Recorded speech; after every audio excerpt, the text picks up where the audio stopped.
Good afternoon, everybody. We are so happy that you've taken the time from your busy days to join us for this, what I promise to be an incredibly informative and interesting session. I'm Lillian Morvay. I'm the CEO and founder of the Independent Broker-Dealer Consortium. What is it? What is IBDC? We're an organization comprised of members, CEOs, Chief Compliance Officers of independent broker-dealers and RIAs, and those supporting services, the legal services, compliance consultants, insurance, and cybersecurity consultants that provide the services to independent broker-dealers and RIAs. So what kind of services are we talking about? Defense, in the event that you're named in a regulatory matter or in an arbitration. We have all of the support that you require. As a member of IBDC, you have access to our incredibly talented alliance members on a complimentary basis for certain hotline questions and queries. We've got legal hotline services, cybersecurity, compliance, insurance, and technology. So please visit the website, www.ibdcconsulting.com, for additional information on membership, or please feel free to give me a call. Now, I would very much like to introduce you to our team. Many of them are IBDC Alliance members. I'm going to introduce you to Mitch Avnet. Mitch, raise your hand, please. Founder and managing partner of Compliance Risk Concepts. Ed Barkle is a partner with Lewis, Rothgerber, and Christy Roca, I'm sorry, not Rock, Roca, Rothgerber and Christy. Ivan Dolovich is a co-managing partner of Kaufman, Dolovich and Volek. Jack Jennings is a senior vice president at Willis Towers Watson. And we have a guest speaker today, Derek Bruton, CEO of Kingswood Group US, an independent broker-dealer. We're going to be talking about succession planning. Is your practice ready for death, disability, or retirement? And I'm going to pass this discussion on to Ed Barkle, who's going to start our conversation. Before Ed starts, I just want to remind everybody that you do have an opportunity to ask questions during the course of this presentation. We're going to make this conversational, so ask us a question and we'll answer it for you. Sit back and enjoy the show. Ed? Thank you, Lillian. One of the key issues in the securities industry and the financial planning industry is that we have a large group of advisors that are approaching or getting closer to retirement age. And the number of folks that have actually put a succession plan in place is actually rather small. Approximately 25 to 30% of advisors, registered representatives, have no plan, no consideration at all as to what would happen to their practice in the event of death, disability, or retirement. And of those that do have a plan, many of them really only have a plan in place that is conceptual. So they believe that they'll transfer it to somebody in the office, or they'll transfer it to another advisor. And even more importantly is when you get outside of a larger firm with a network and you have smaller practices, especially investment advisory practices that are in smaller communities, there may not be another advisor nearby that can take over the practice at a moment's notice. And so it's just good business to put a plan in place. Advisors have a fiduciary duty to their clients to manage their assets and to manage their overall financial health and well-being. And unfortunately, many times we're too busy managing our practice to step in and take care of our own financial planning health or the business succession health.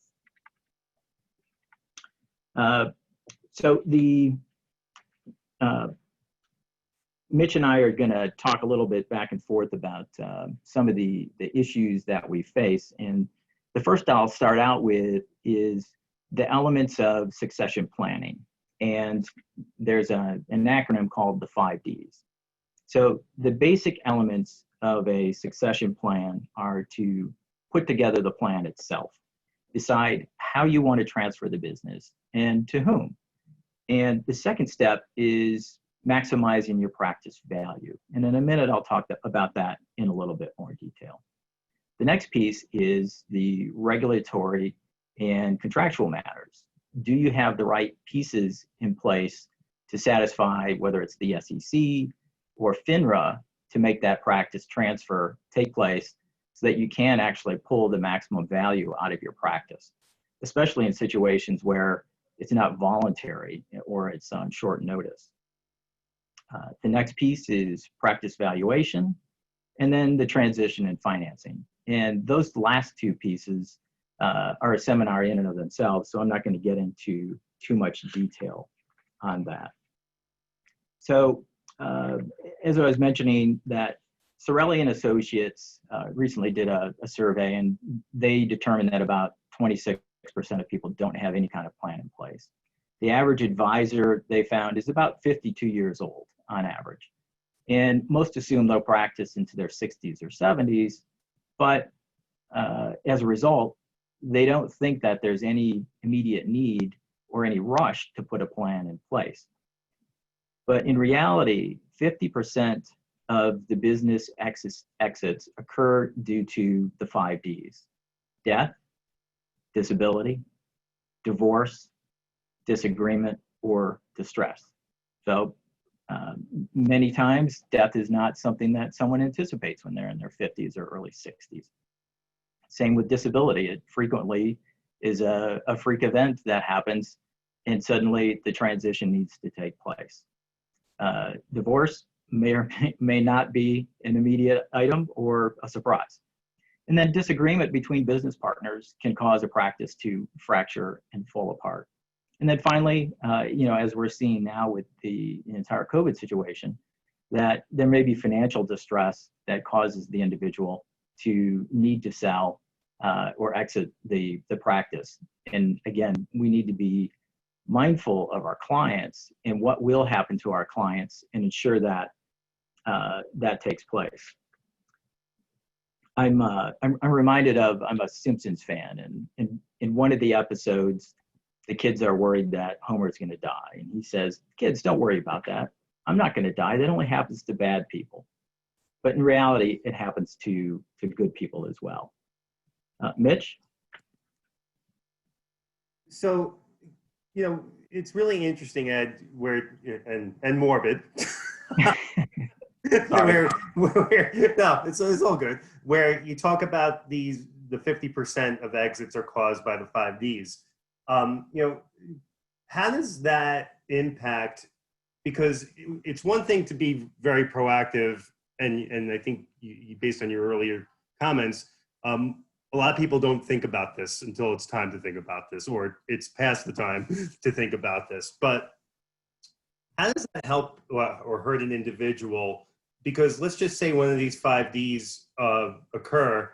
How does that impact the valuation of their business, or how they value it or others value it if they're looking at succession planning in terms of turning over their practice to someone else versus a traditional path saying, I need to get to a retirement. My business is my 401k.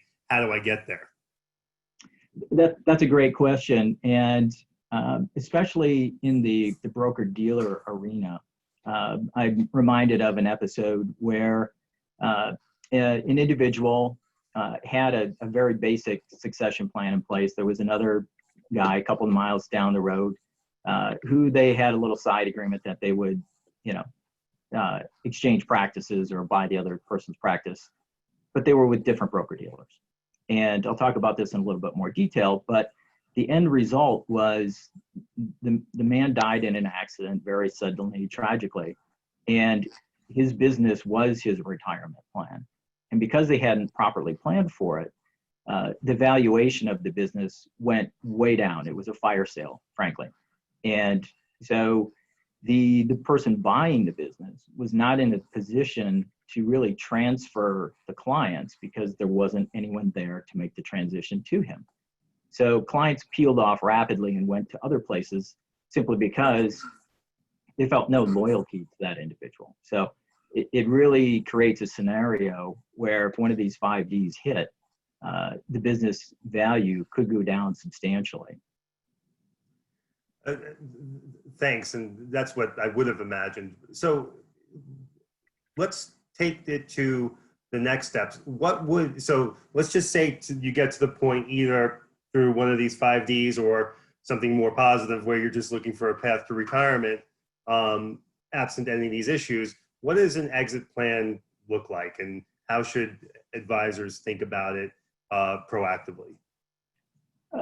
Another good question. So there's really three legs, as you can picture a stool, to the exit planning process. And if any one of the legs are missing, it falls apart, it tips over.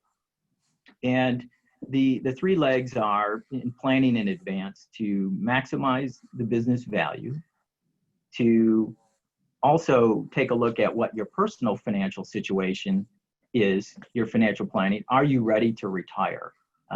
And then the third piece that most people actually ignore is the life after business.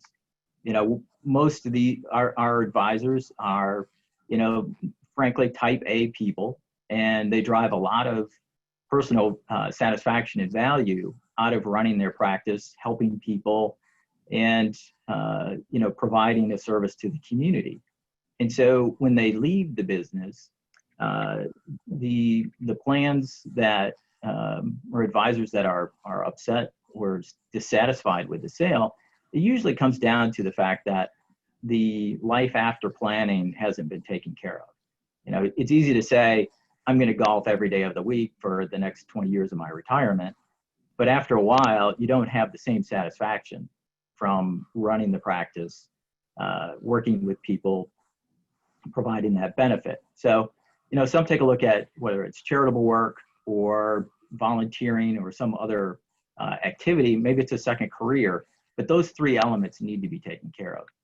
And one of the, in moving to that, one of the other issues is that probably 70 to 80% of just business in general, not necessarily financial planning practices, when they go on the market, they don't actually sell. And part of the problem is that individuals haven't maximized the value of the practice when preparing to leave. And as a result, because it is their retirement nest egg and it is their primary cash flow, they're not in a position where they can actually retire. And so they've overpriced the practice. And you know, the buyer comes in and says, well, I'm not going to pay for that. I mean, I'm not going to pay a 4-time multiple or a 5-time multiple, or in some cases, even a 3-time multiple, if a big percentage of the business is not recurring fees. So, and in looking at how to maximize the value, there's several steps to take a look at. Is, you know, first, review the business as a whole to determine what's your product mix. So as we all know, fee-based planning is a recurring income stream. And a recurring income stream drives a much higher valuation than a transaction-based income stream. So commissions 1%, multiple, recurring fee-based might be three times. The next piece is to make sure that the financial statements, your financial records, are in good order. If the way that expenses and so forth are treated vary from year to year, it's difficult for a buyer coming in to actually get a good grip on what the business is worth and what the actual expenses are versus profits. And so you need to consistently manage the expenses from year to year. The next piece that a lot of people miss is, what are you running the business as a lifestyle business or a value creation entity? And by that I mean, many folks look at the closely held business as either a piggy bank or a way to maximize or reduce taxes by running all of their personal expenses through the business to reduce the amount of taxable income in that entity. The problem with that, if you're looking to sell it, is that when you reduce the profits, a buyer coming in looking at it says, wow, the overhead in this place is ridiculous. So if you're running, you know, your spouses and your kids' cars through the business as business expenses, you know, that impacts the overall profit and loss statement. So try to clean up some of those items to free up more cash flow. And if there's more free cash flow, that equals a greater valuation.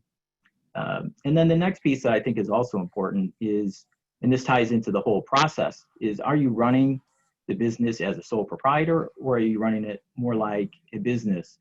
And with that, getting back to the 5Ds, if you were to take a look at the business and decide, can it survive if I disappear because of a death or a disability or some other issue? Or do I have a team in place that can run this business and show that a buyer doesn't necessarily need to keep me in place to have the value transfer for the investment advisory practice or business? Mitch?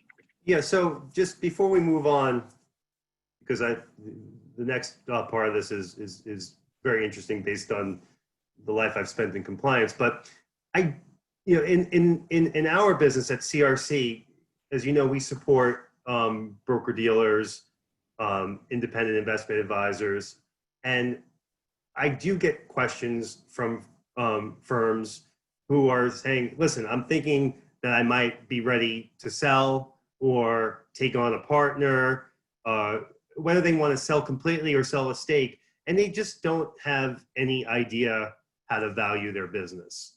And I completely understand the value of a fee recurring revenue business versus a commission business, right?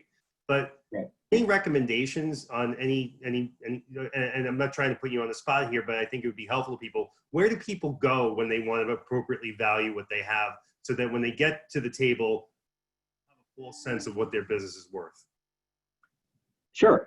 So, without, I won't name any specific firms to avoid slighting any of the other good firms that are out there because it slips my mind, but a fairly easy Google search, you can find multiple firms in this space that their primary business is the review, valuation, and the assistance in the purchase and sale of practices. There are some firms that act as a business broker and have firms that are either on retainer or have listed their practice through the firm. But having a good, it's almost like a forensic accountant available to go through your books and take a look at how you're recording your expenses and your profits and work with that firm to prepare a valuation. There are also, there's some shortcuts available where some of these firms for a fairly reasonable cost, a very reasonable cost, will just take a look and do kind of a down and dirty valuation of your practice and providing with your revenues, your mix, recurring income, trail income, office expenses, salaries, things like that, with kind of the big ticket items. They're able to run a down and dirty valuation of your firm and tell you, based upon the other firms they've valued, what kind of multiple you're looking at for your practice. And they can tell you if your expenses are way too high and things like that. And, for an additional fee, of course, help you work through the specifics of your practice to maximize the valuation. Great. Very helpful. And so we're getting to the place where we're trying to figure out valuation. And now, we get a better understanding of what our business looks like and how it may be valued to others or by others. Now you get to the point where the fun stuff begins. And this is where I typically get involved in terms of what CRC does. But let's talk about the regulatory and licensing issues, because that's a critical piece to this. And they're interested in your take, and because I believe you would look at broker-dealer acquisitions versus investment advisor acquisitions a little bit differently.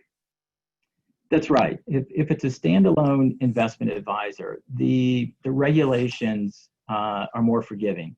And because it's an entity and the entity itself is being typically sold, it limits the degree of regulatory impact. So the practice can be sold as a whole, the entity can be sold to other individuals, and they may or may not necessarily be licensed.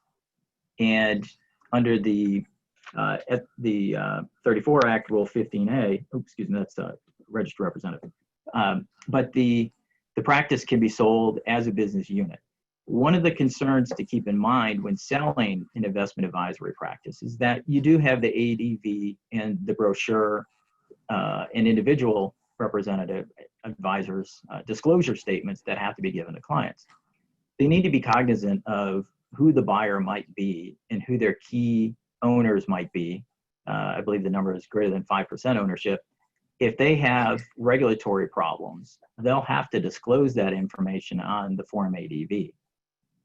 And it may be a situation where an individual has a regulatory hit, for example, and you have to think about what will happen to the value of the practice if you suddenly send out a notice to all of your clients that the buyer, you may be interested in, an earn out based on future revenues from the firm, that the buyer has some people with some negative history that will be disclosed to the clients.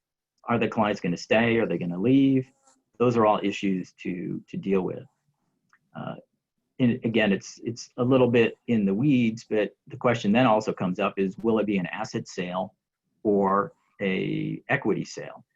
And that comes into the regulation SP, some of those disclosure issues of how much information of the client that's confidential financial information can be transferred to the buyer without an opt-in from the clients. Now, if the firm as a whole is going, the firm owns the data, has access to the data, and it's really a change of control rather than a change of custodian and manager because the firm is moving. If it's an asset sale, now change of control happens to the accounts on the account level, and the customers have a right to opt in or opt out on the transfer of their financial information to a new holder. So, what if we need? Can I stop there for 1 second? Because you said something that I think is interesting, and I want to point out and get your reaction to. It's regarding the update of the ADV for those disclosures, depending on the regulatory issues, of the buyer or anyone else who's involved. What about custodial relationships? Because I've seen that happen too, where a custodian says, if you're going to bring these people on board, or they're going to be part of your organization now, or you're all going to be one big happy family, we can't support you anymore because we see it as too risky because they have this, that, or the other type of situation that's been disclosed. So that's something that firms need to think through as well, correct? Absolutely. With a dual registrant, the same thing. If the person coming in needs to tag on to the broker-dealer, the broker-dealer may look at it and say, well, I'm not letting that person come in to our firm. You're not going to be able to have them be an investor or an owner of your firm because we're not going to put them on our, take the risk of taking that person on and putting them on our association. So yeah, clearing firm, and I think there'll be a little discussion later in some of the insurance issues that dovetail into that same issue. All the way around, you really want to be careful and do your due diligence as the seller. If you're not just getting cash out and you're going to have any kind of an earn out over time based on future revenues, you want to make sure that your clients are going to be happy with the buyer and you don't have some regulatory bombshell waiting for you in the weeds. Great. And we talked about, and maybe you can just transition a little bit into some of the nuances and differences between talking about someone who's a pure IAR, investment advisor rep, versus pure registered representatives. How does that impact it? And you talked a little bit about broker-dealer affiliation. Is there anything else that needs to be thought through? For sure. And actually, it's far more complicated when you get to the broker-dealer side. So under the 34 Act, only licensed persons are allowed to receive a commission. And it's whether it's direct or indirect, they have to be registered with a broker-dealer to receive commission income.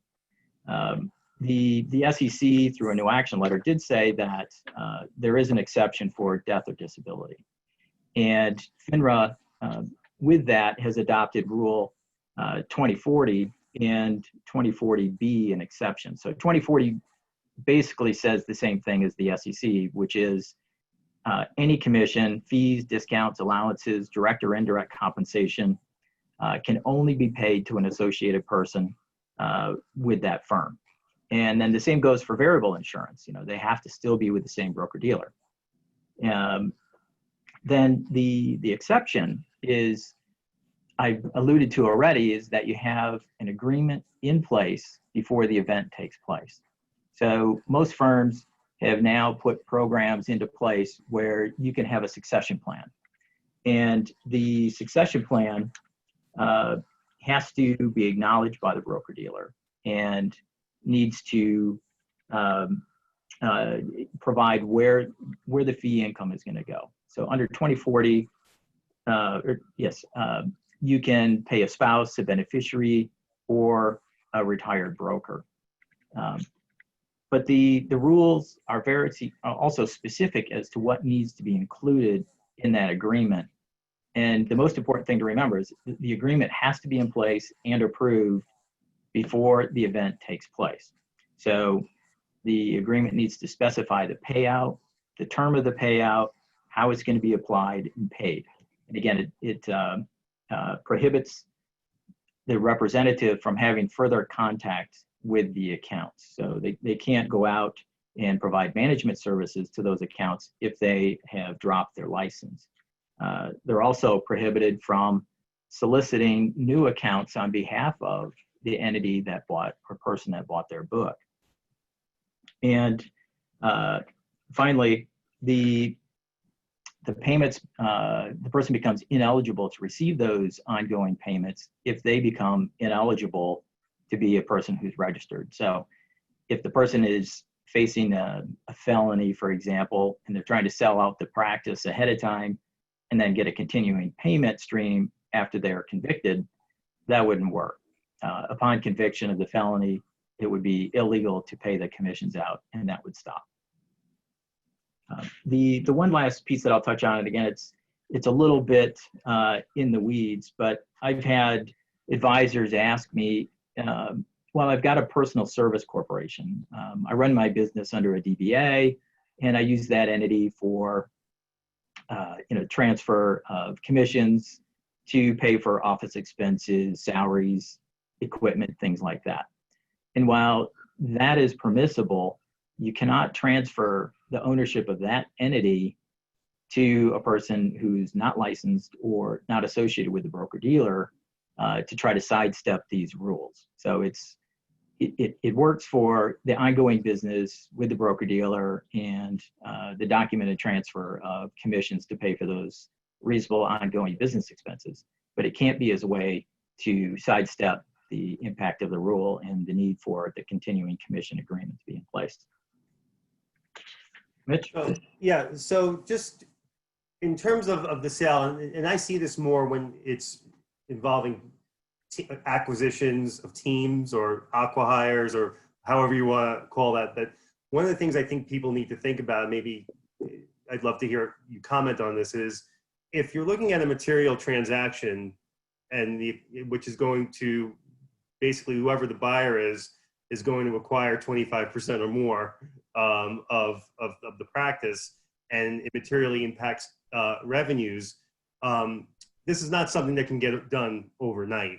And in most instances, these transactions require a filing with FINRA for a continuing membership application because it's deemed to be a 1017 change or a material change in business. Have you ever seen that the need to do a CMA or a 1017 impact any of these transactions or any of these types of transitions where, again, the timing of it's more of a timing issue than anything else, but something that I think people need to think about.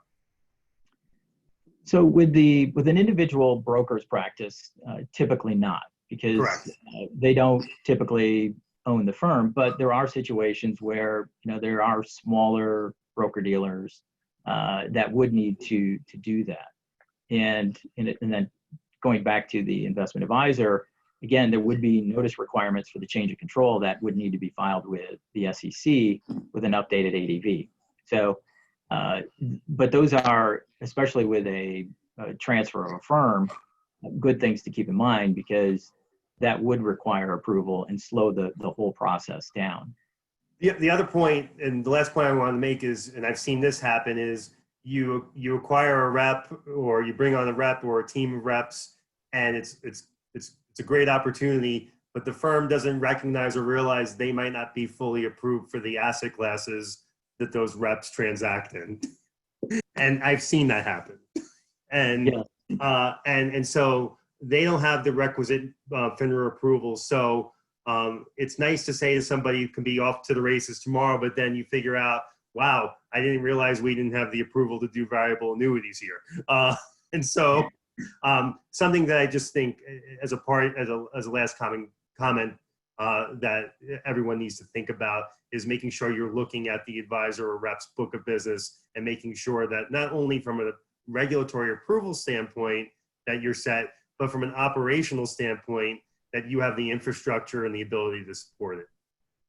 Yeah, that's right. And also from the firm's perspective, it aligns with the idea of even bringing on a large book. I just got out of a case, resolved it, that involved an individual who came over, and it applies to the purchase or sale as well. And there was a big chunk of the revenue that was based upon some alternative investment programs that once he got over, the broker-dealer took a closer look at and said, you know what, we're not selling that stuff.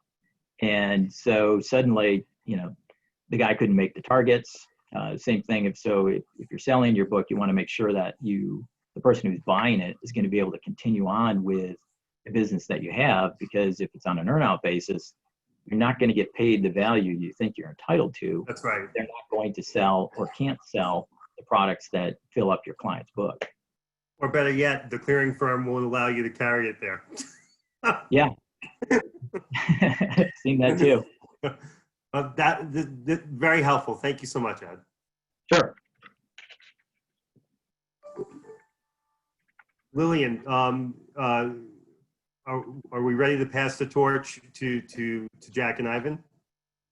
I think we are. Great. Pass the torch over to Jack and Ivan. Jack and Ivan are going to discuss and really dig deep into the insurance considerations when broker-dealers and RIAs are considering selling or merging or acquiring.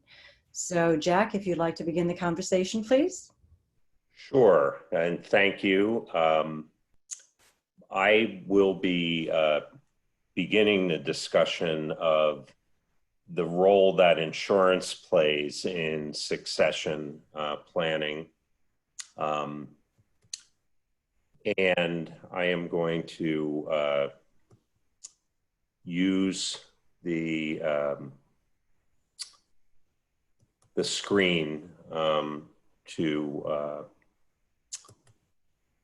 follow a PowerPoint that I think makes it a little bit clearer. So, two perspectives I'll be dealing with, and Ivan will launch into a third, which is the new aspect of insurance in succession planning, reps and warranties insurance. But my first subject, keeping business with the firm when an advisor retires, is it can be, insurance can be an important incentive to keeping business with the firm. Things that I have read, analysis leaves me with the impression 5 to 10 times is the cost of developing new business versus keeping existing business. And I've seen all different numbers all over the place on that, but I think most of us would agree keeping the business that we have is less expensive than developing new business. So keeping business with the firm, the cost I mentioned, the The risk profile of existing business is probably better, and in as much as E&O insurance is not a panacea, there are significant deductibles, significant areas, allegations that are not covered. So keeping the risk profile of your firm within the parameters that you would like is very important, and that's easier to do with existing business versus new because you know it. You've had it, you understand it, your reps understand it. So how is insurance a tool to help with this? The insurance is a device where tail coverage can be provided. My opinion is that at no cost to the rep, but tail coverage could be provided to the rep upon retirement if the business stays in the firm. So broker-dealer, investment advisor, E&O policies are, they're not written on a standard form. So you might want to look, when does your coverage now cease for the individual, for the registered rep or the advisor? Pretty much for the asking is our experience. For the asking in the insurance market, you could extend coverage to retired reps.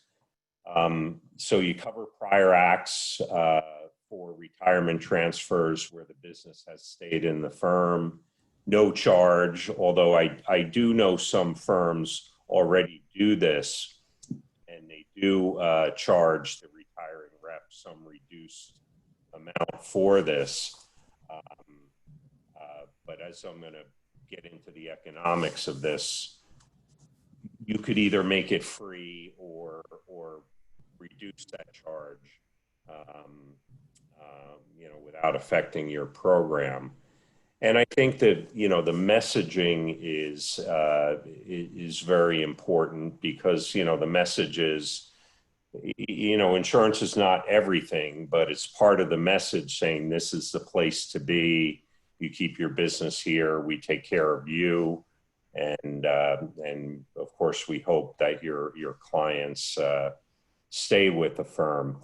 I was thinking while Ed was talking about surrendering licenses and, how from a regulatory compliance standpoint, one does retire. So these things can be reflected in the firm's own plan.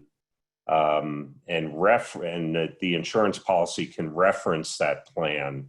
It doesn't require a laborious redrafting of your insurance policy. So just tie into a formal plan that ties into the regulatory requirements, things like surrender of license, et cetera, minimum standards of cooperation, et cetera. So it's a soft issue, but the soft issues are the important ones in the long run, and it's part of the firm culture that can be enhanced and reinforced with risk management and insurance.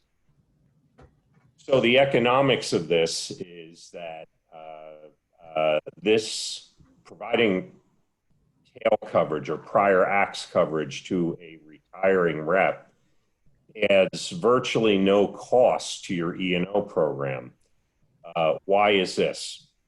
That's because the firm, under a properly arranged insurance program, the firm is covered for its liability, and the firm is virtually all the time named in the suit, and the firm is perceived as the deep pocket. So this claim is going to go on and have some resolution, whether the rep is part of it or not. The defense costs are largely the same. I'm kind of morphing into the legal aspects. So bringing the rep along for the ride is not increasing the claims cost. And of course, claims cost determines your future insurance costs to a great extent. So if the cost, certainly at the defense phase, is the same to take the rep along for the ride, the prior rep, that is, and even at the settlement phase, you know, some insurance company might say, well, we're going to pay 80% of the settlement. We're looking for 20% from the rep. That just starts a big argument, because most reps who get into claim trouble can't meet that 20% contribution. So it's really between the insurance company and the firm. So the economics overwhelmingly, suggests that the firm can insure the properly retiring rep for free. And, you know, from a legal standpoint, the slide I have up there now,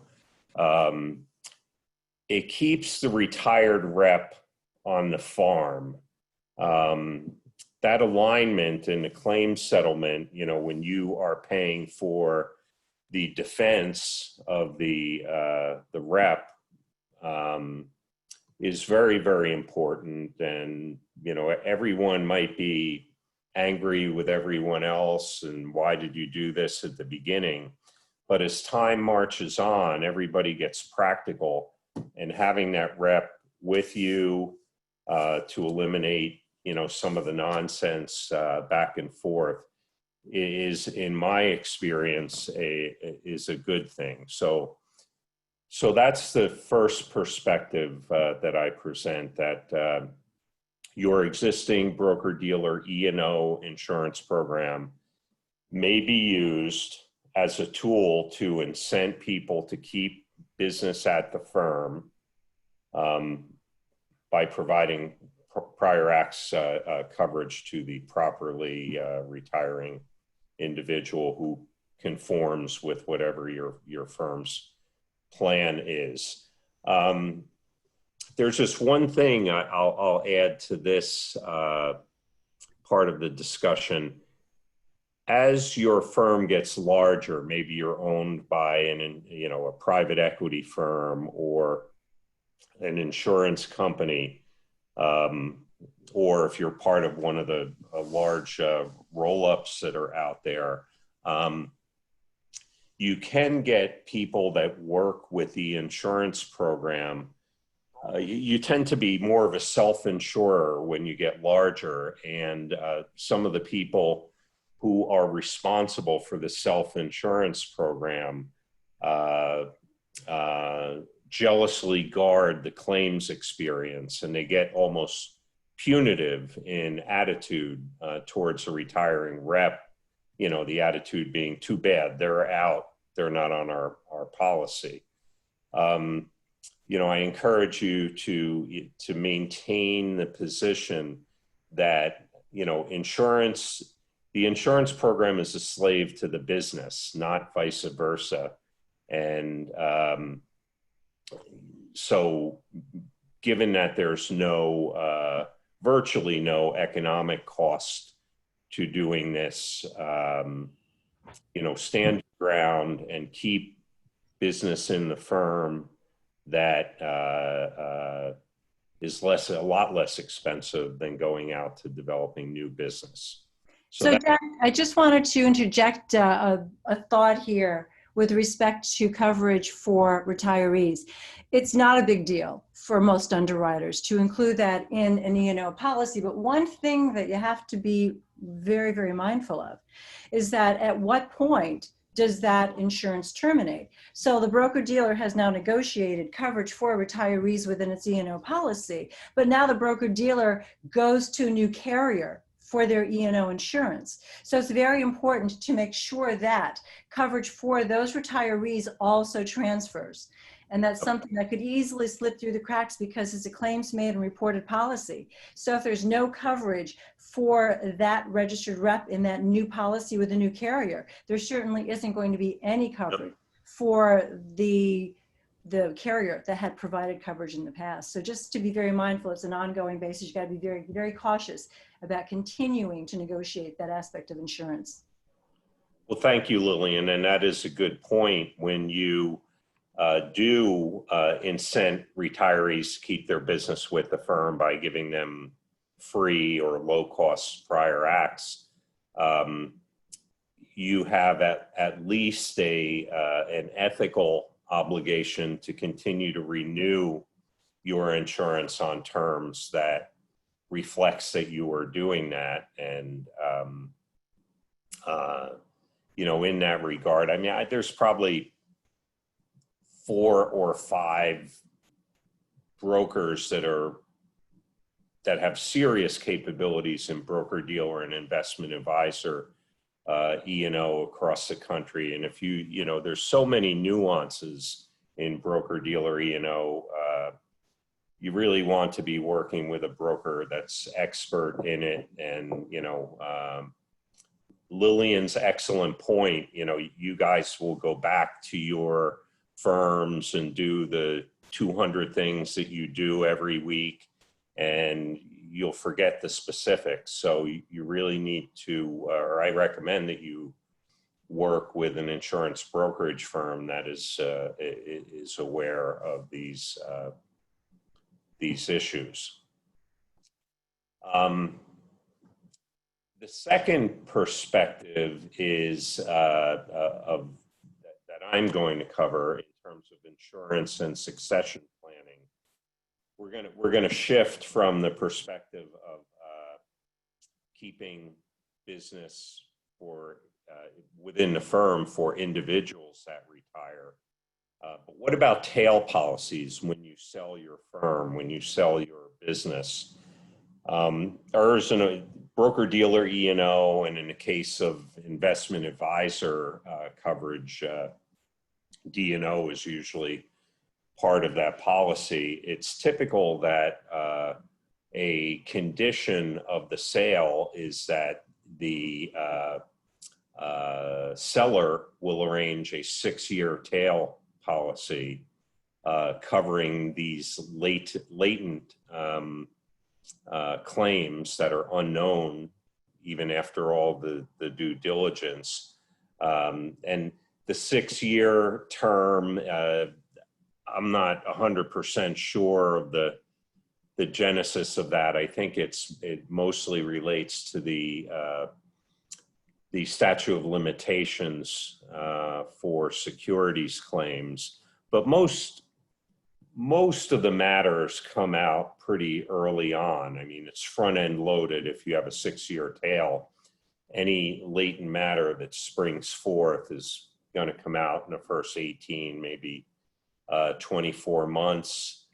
The cost of this coverage is probably, for a rule of thumb, say 2 times your current annual premium for your E&O coverage. It can go down as low as 1.5 times, and it can go higher if there have been serious claim problems. So it's not an inconsiderable cost. Number 2, I have up on the screen, who pays? Usually it's the seller. It comes out of the deal, but not always. So, you know, if you are the seller, it would pay to have some discussions with the buyer, and there may be some reasons why the buyer might contribute to that cost. And while overwhelmingly the tail is placed with the incumbent insurer, which is a good thing because any unknown matters that spring forth will at least raise an eyebrow with the insurer, like, you didn't understand this before. it really raises an eyebrow if you have a new insurance company on the tail. But there are cases where the incumbent insurer's pricing is severe, and other underwriters can offer the tail coverage. One thing that it still amazes me after decades of being involved in this space, fidelity or crime insurance, employment practices liability, and cyber insurance all have the same claims made features of E&O insurance, and therefore, might be policies that one would put into a tail. It almost never happens, but it could. An astute buyer might say, can we put the fidelity, employment practices, and cyber into a tail? So those are the two perspectives I cover, the soft issue of incenting individuals to keep their business with your firm, and a high level review of the tail policy, which covers pre-transaction liabilities, at least of the insurance claim variety, and is a condition of most contracts of sale. I am going to turn the program over now to Ivan, who will cover representations and warranties insurance. And I'll give this intro. Reps and warranties insurance has been around, I guess, kind of going on a couple decades, and it was largely employed in Rust Belt deals involving private equity firms. You might be buying a plant that's self-insured workers' comp, and you're not sure what the future development will be on those claims. Well, it's a hot topic in financial services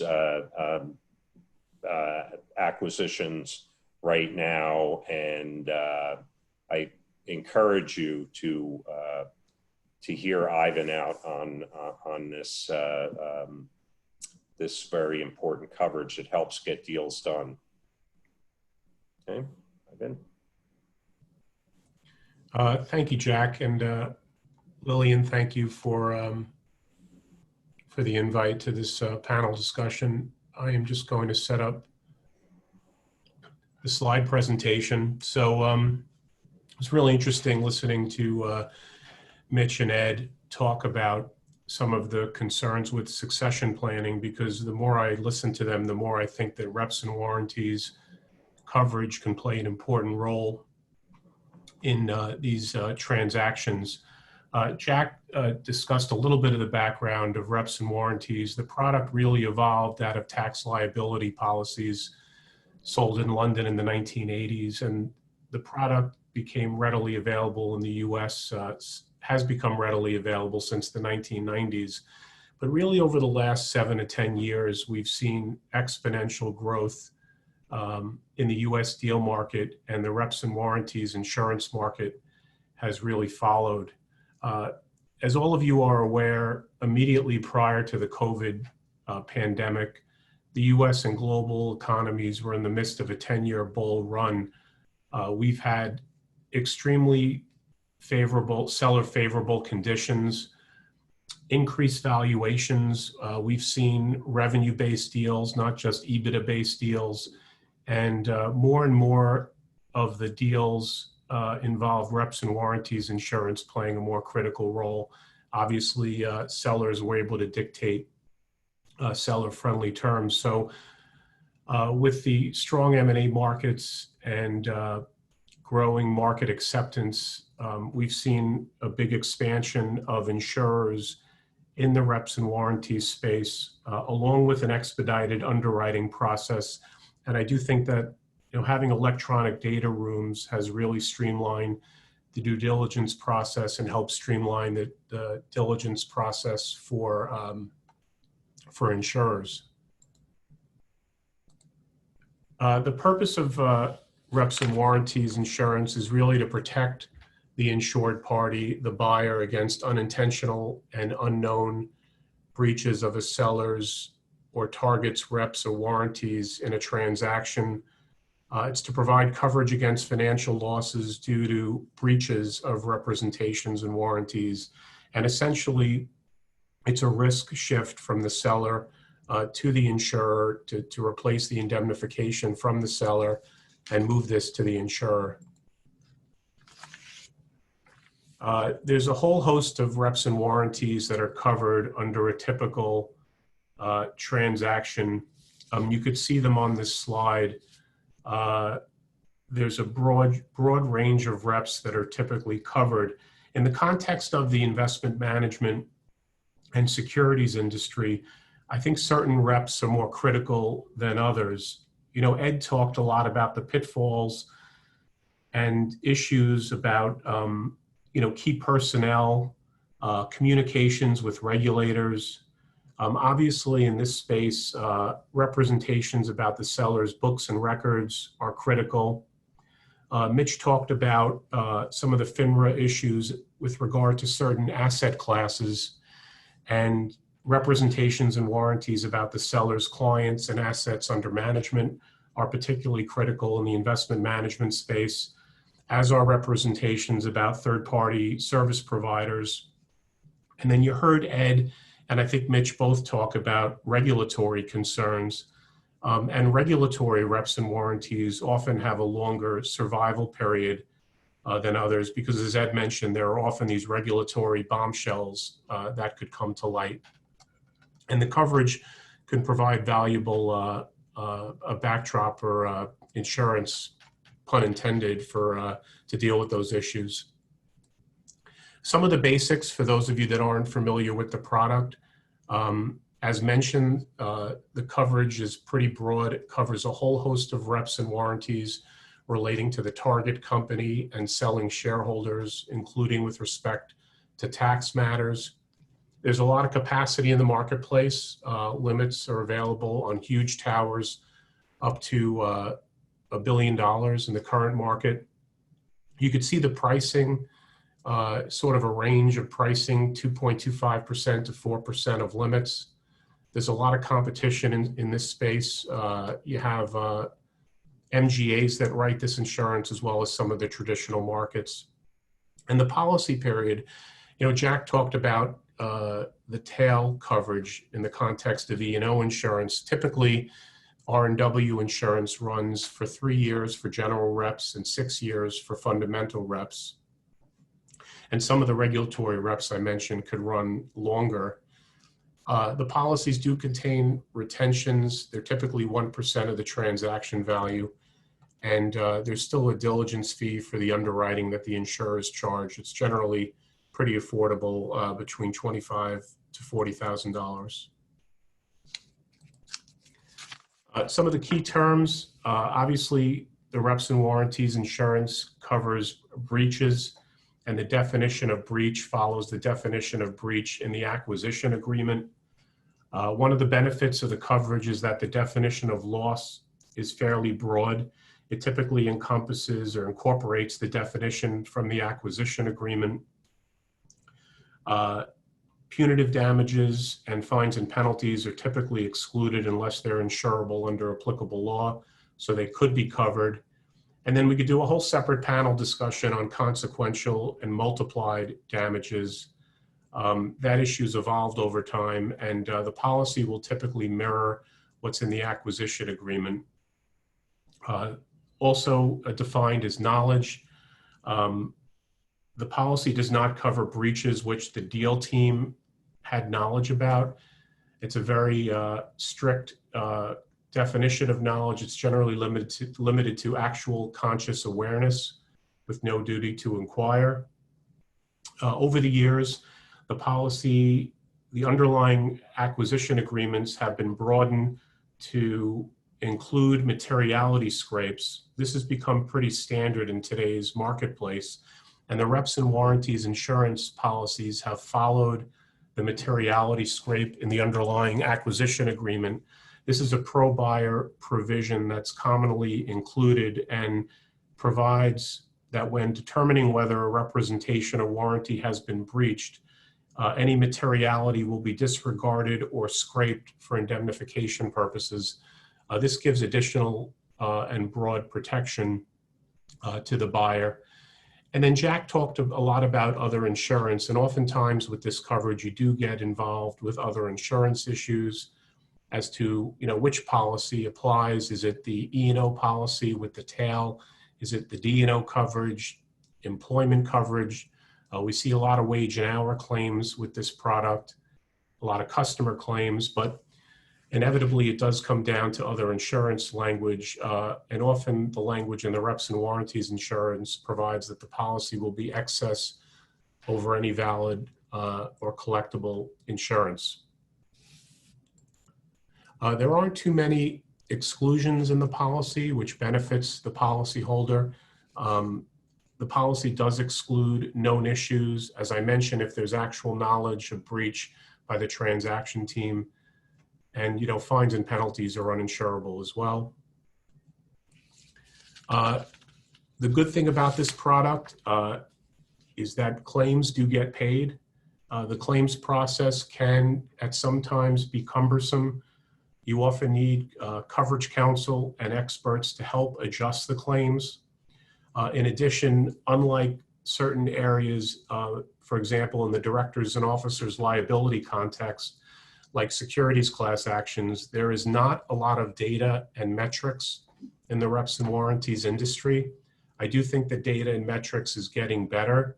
AIG puts out an annual claims study, and I did put up a slide from that study. And you could see in the circle, it sort of supports what Jack was talking about relative to the tail.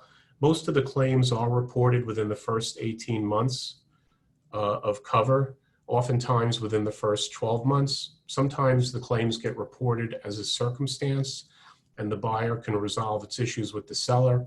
And then other times the circumstances do mature into actual claims. And then in terms of the type of breach, you could see next to the circle, financial statement claims are the most prominent, then tax claims, and then compliance with laws is a very broad rep that you see in the acquisition agreements and the policies. We also see a lot of contract claims, as I mentioned, and we're seeing more employee-related claims, wage and hour, and I expect to see more of those, given the recent COVID issues.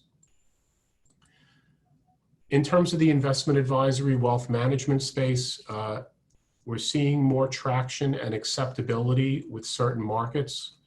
The deal size below $10 million remains challenging, but we are seeing some growth in the smaller deal space.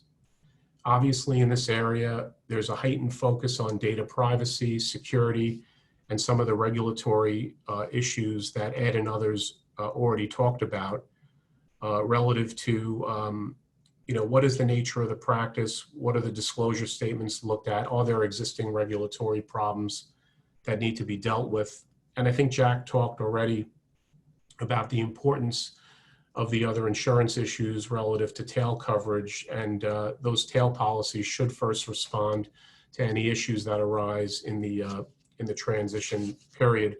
But I do think the important takeaway, and I tried to keep this brief, is that the reps and warranties product can and does play an important role in the investment advisory wealth management space, whether you're dealing with a broker dealer, an investment advisor, or another asset manager. Just real quickly, the impact of COVID, we are seeing a lot of deals being delayed or canceled. There's a definite underwriting impact relative to COVID. Some underwriters are putting exclusions on policies, and others are just doing a little bit closer underwriting of a particular deal.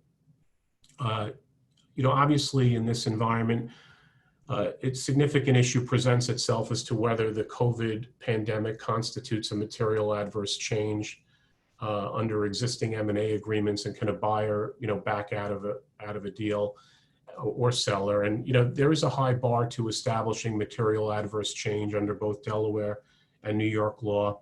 Obviously, this is a very fact-specific and clause-specific inquiry. And by the way, there is a very well-established body of case law in this area, and that's sort of beyond the scope of this presentation. But with that, I'll turn my presentation back over to Lillian. Nice being with all of you this afternoon, and I hope everyone stays well.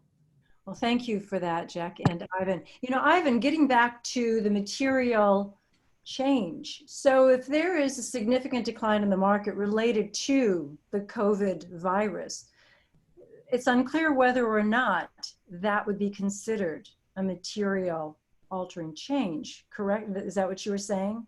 So if there's a significant decrease in the value of a business that two companies were engaged in transacting? I think that's right, Lillian. I think now that the pandemic is here, it's foreseeable that issues are going to arise relative to the pandemic, but pre-pandemic, deals that were closing or in the process of closing or might have closed just before the pandemic hit, you know, was the pandemic foreseeable? Obviously, now that it's here, it's very difficult to show causation. I mean, it's easy if a restaurant shuts down, right? But it might be more attenuated if you have another business, and why is that business being impacted because of COVID or something else? So do you anticipate that underwriters may be adding exclusions to their policies specific to pandemic? We're seeing some underwriters add exclusions, as I mentioned, and some are not, and being practical about how to approach a particular deal. I think they're, you know, underwriters, they're pretty savvy in this space, and I think they're looking at it on an account by account basis and what to do. But there are definitely COVID-related exclusions that we're seeing on some of these deals. That's interesting. And that's why you and I talked about putting this presentation together, anticipating claims arising out of decline in values of businesses as a result of the pandemic. Well, thank you for that. You know, there's one other point that I wanted to add from an insurance perspective, an E&O insurance perspective, and that is when there is going to be a change. There could be a change in carriers, or there's a merger or an acquisition. The broker-dealers need to carefully review the accounts that they're holding, and they need to place their current carrier on notice of anything that may potentially develop into a claim. Most of the E&O policies that are written for broker-dealers and RIAs, they contain a provision that allows you to put the carrier on notice of a potential claim. And if your policy doesn't have that, then you really should negotiate that provision into your policy. It is going to protect you from a potential disclaimer in coverage. Enough insurance. We're now going to get down to some nuts and bolts of mergers and acquisitions involving broker-dealers and RIAs. And I'm going to turn this over to Mitch and Derek. Great. Thanks, Lillian. Do you want to take the deck down?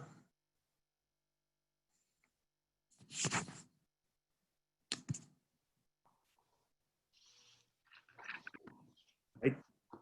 There's Derek. Hey. So Derek, thanks so much for joining the conversation. And I think, you know, ending with, you know, a little back and forth between the both of us, especially with the backdrop of the earlier discussion with Ed, and then followed by Jack and Ivan. So I think what's going to be really interesting in terms of looking this from a practical standpoint now.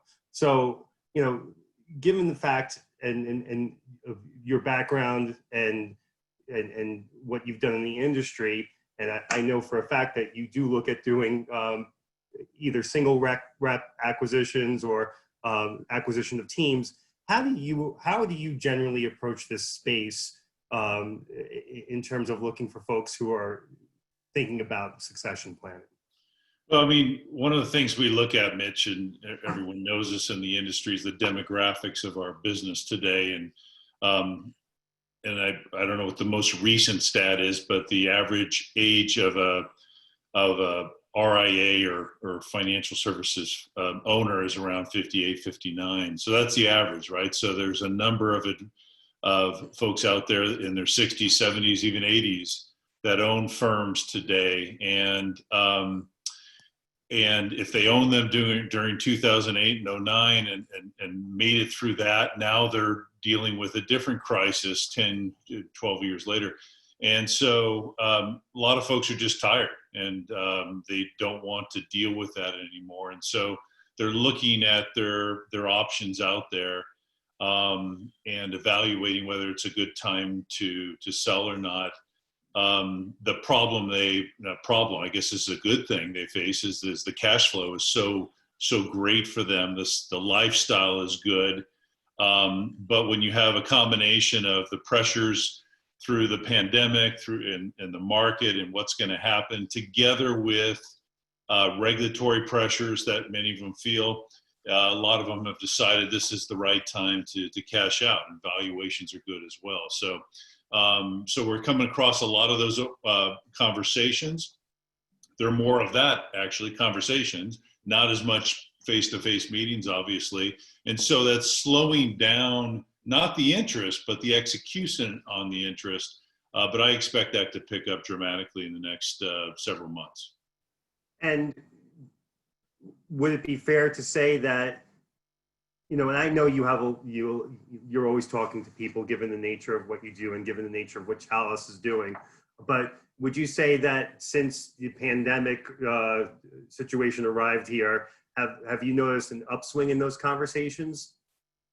Yeah, in our industry, and we've heard from others before on this call, the wake-up call in our industry, the so-called wake-up call, can be very expensive if you ignore that wake-up call. And so, in my position with a rather large broker-dealer and overseeing the independent business, I was the person that got the phone call from the spouse, typically, about whether it was death or divorce or disability or what have you, what we talked about earlier. I would get those calls, frantic calls about what they needed to do.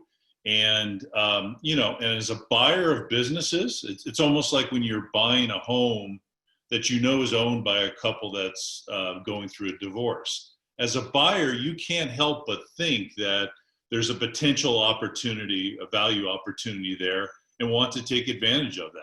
And so right now, when you see situations where, there's distress, as we talked about, or divorce or disability, buyers are coming in, and that's where they can get prices, discounted prices on businesses out there. So you want to avoid that, as everyone's talked about on this call. Preparation is about that. You don't want to wait for that expensive wake-up call.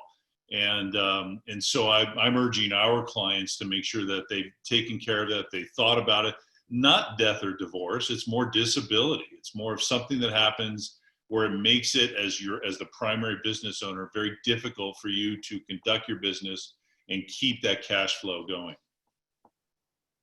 Good points. And with that as the backdrop, when you get into these moments, and again, the last thing I think you would want to come across, but buyers can be opportunistic in these scenarios, right?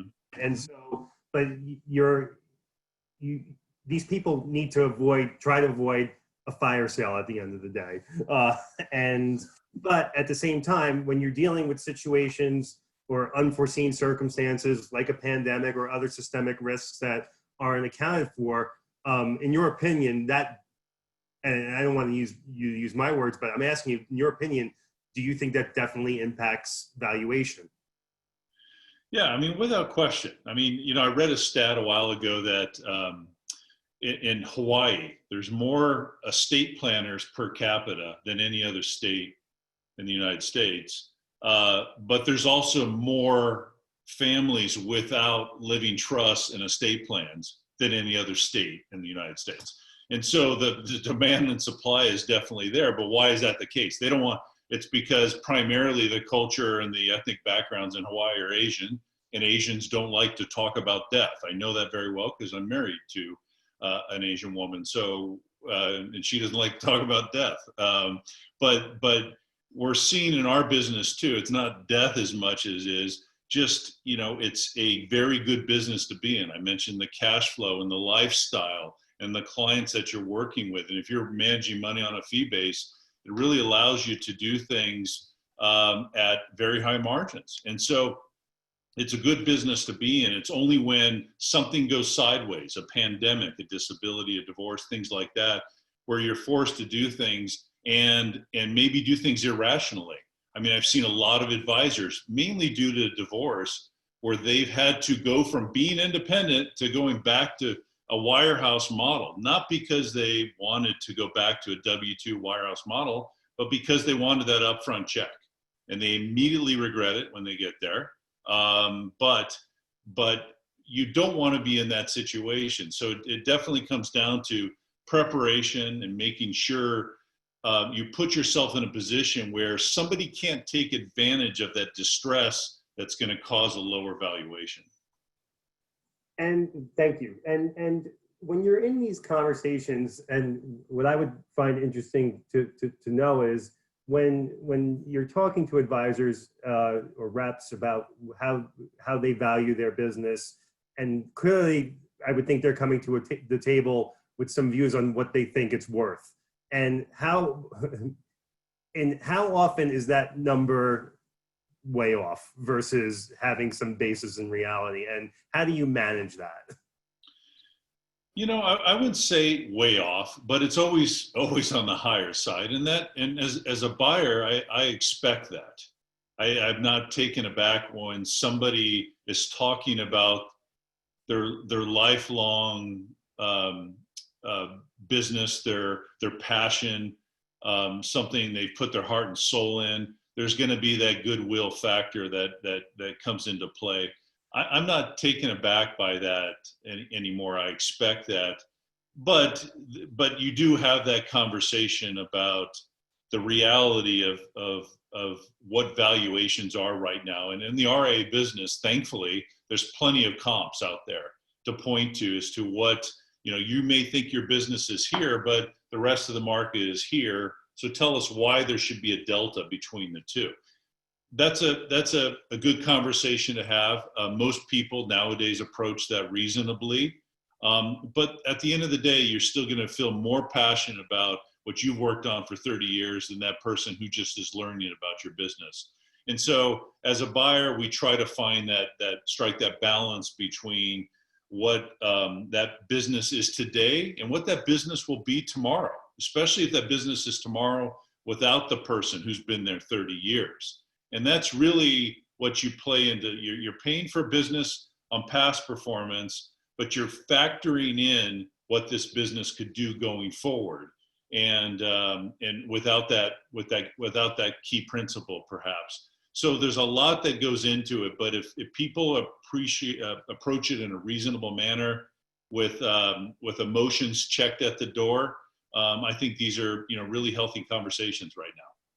I think that you made several good points in that. And I think one of the things that resonates with me is when you give people the opportunity to talk about what they've built, right? And that personal pride, that sweat equity in what they've accomplished over the last 25 or 30 years, you learn a lot of qualitative things about that person, and whether it's, you know, character, integrity, drives, motivations. And I think that also comes into play in terms of building that rapport and that relationship. Yep. And also from a cultural standpoint, in saying, is this person and their business a good fit for us, and are we a good fit for them?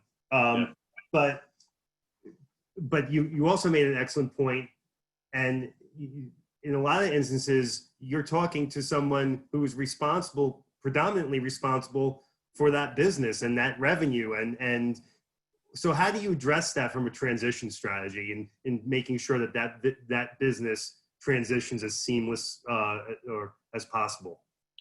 Well, I mean, to me, it's all about the other people in the organization, and their level of involvement at a client level. That's so important to me. And oftentimes you'll find that next in charge, or perhaps third person in charge, who is very involved and is perhaps even, you know, the day-to-day person or people versus the principal in the firm. And you got to dig down deep. And that's, I think, only occurs through good interviews of those people, understanding just in the way they talk about their level of involvement in the front office as well as the back and middle office, and really getting that, because if there's such dependence on that principle, on that name, if the level of relationship, not just with the key account holder, but perhaps their children as well, if that's not there, we build in or we discount into the equation a lot of drop off and attrition or breakage that could potentially occur. And that's where the conversation could break down, because if you're projecting quite a bit of breakage, the principal says, no, my clients will be good, they'll be fine with me. If there's a big difference there, that's oftentimes where we'll walk away from a deal if we just don't feel like a year, 2 years from now, those clients will still be there. Again, another really good point I want to expand upon. So, and I would think this has to be the case where you're talking about looking down through that practice or that organization. I would have to think that sometimes you look to see the strength of that operations person or that middle or back office person, because I would say that chances are those are the people who are really managing the day-to-day and the processes versus, let's just call it the rainmaker or the individual who's winning the client-related business. So how important is a strong, knowledgeable operations person in that equation? Well, it's crucially important for a couple of reasons. One is the client relationships. As much as I may own the firm and be the advisor, the day-to-day, everything from I need to do a wire, I need to look at a systematic withdrawal, whatever it is, that occurs with the back and middle office. And oftentimes those people have been around for a long time. They know much more than the financial side of that relationship. They know the personal side of clients, and that's where rapport and relationships are really struck. So those people are very important. But let me also talk about one other thing, is that these people, even more so than the principals, know where the bodies are buried. And bodies in our business are the exceptions, okay? I like as a buyer to think everything's nice and clean and everybody's got this fee arrangement and everybody does things this way and they work with custodians or clearing firms this way. But the fact is, our business is riddled with exceptions everywhere. And the people that know these exceptions have great career loyalty from their principals in the firm, because they don't want to spend the time. A lot of this stuff, as you know, in our business isn't documented, that Mrs. Smith is not supposed to get the withdrawal on this day. It's supposed to be this day. And so they are very important to bring along for so many reasons in an acquisition. And oftentimes people like me look at this and say, okay, there's synergies right there. I've got an ops person, they've got an ops person, we don't need two ops people, so then we just eliminate that. And that's, in many cases, that's the wrong way to go. Certainly in the beginning, I wouldn't disrupt anything, but over time, I think the value of that person should be looked at as to what other relationships, what additional revenue and assets could come in the door because of these two people together. Different way to look at it, but I think it's valuable from a long-term perspective. I definitely see that having more of the longer term strategic impact, and in terms of further solidifying your chance to make that acquisition successful. So you talked about, you mentioned a pitfall or where conversations can break down in terms of that knowledge within the organization, or whether or not it just rests with one individual. What are some other things that are making or breaking these types of conversations and dialogues where it can, literally impact the ability to close on a deal like this, either early on, midway, or in the 11th hour? Well, right now, especially on the brokerage side of the business, products, what products that firm has invested their clients in over time, whether it's insurance products or alternative products or what have you. That is a hot topic right now. Obviously, the regulators are looking at specific investments that are under more scrutiny than others. And as a buyer, you have to be aware of what's going on right now, certainly, but what's the potential for further action in the future, whether it be litigation, legal costs, what have you. So that is definitely something to take a look at. But another big thing right now is the environment, is this COVID and what has happened. You know, a lot of times, firms, when they talk to us, want us to look at 2019 numbers, and not only because we're well deep into 2020 here, but also because what has happened over the last 12 months is, I think, is going to be a stark contrast to what's going to happen in the next 12 months. And you have to look at their business mix, look at their clients, look at the age of clients, look at the relationships with the children and the next generation, and really dig deeper from a due diligence standpoint than we've ever dealt with in the past.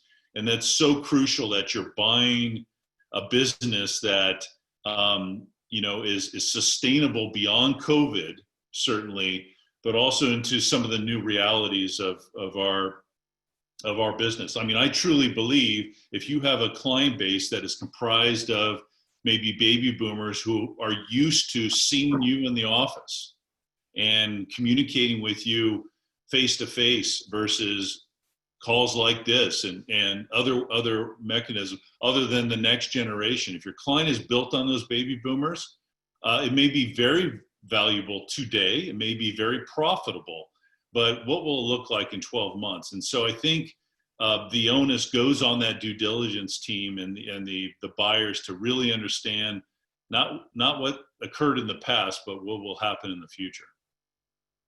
So one final question, and it's going to be focused on, it's a great segue in terms of due diligence. And, we all have somewhat of a rear view mirror now, but, often people ask, how do you view your business? Do you say do you think your business is recession proof? Is it recession tested?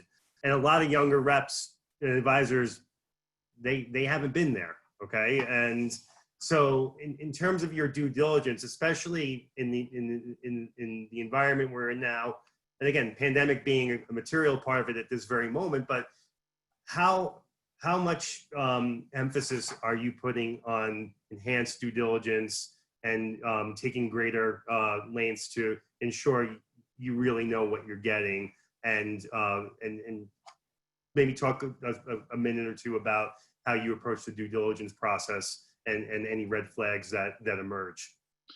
Yeah, as I was saying, Mitch, I mean, it's extremely important, as much as the seller wants you to look backwards and look at what they've accomplished. And we've talked to a lot of firms that have a great track record of revenue and EBITDA growth and great compliance and really good people too.